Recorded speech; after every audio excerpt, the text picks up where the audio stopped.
అంతా మన మంచికే. రామాపురాన్ని రామభద్రుడనే రాజు పాలించేవాడు.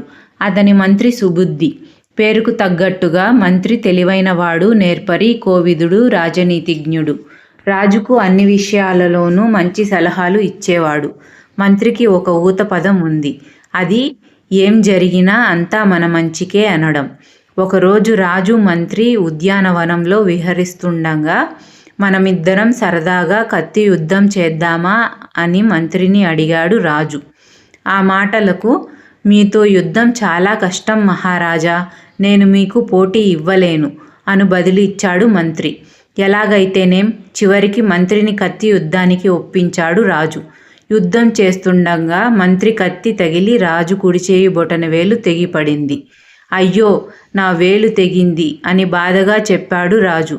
అందుకు మంత్రి అలవాటుగా, అంతా మన మంచికే రాజా అన్నాడు. ఆ మాటలకు రాజుకు కోపం వచ్చి మంత్రిని కారాగారంలో పెట్టించాడు.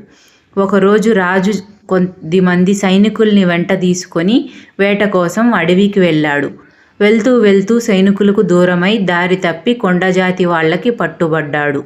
వారు రాజును బంధించి తమ దేవతకు బలి ఇవ్వడానికి సిద్ధమయ్యారు.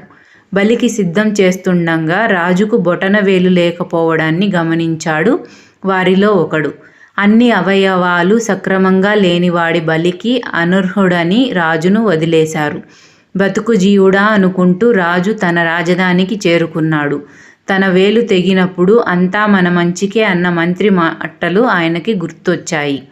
వెంటనే కారాగారంలో ఉన్న మంత్రిని పిలిపించాడు. అల్లంత దూరంలో మంత్రి ఉండగా ఎదురుగా వెళ్ళి ఆయన్ని హత్తుకొని జరిగినదంతా చెప్పి కారాగారంలో పెట్టినందుకు క్షమించమన్నాడు రాజు.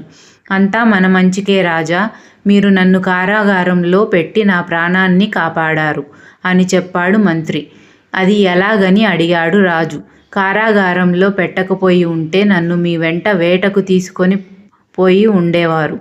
నా అవయవాలన్నీ సరిగ్గా ఉండటం వల్ల కొండజాతి వారు నన్ను బలి ఇచ్చేవారు.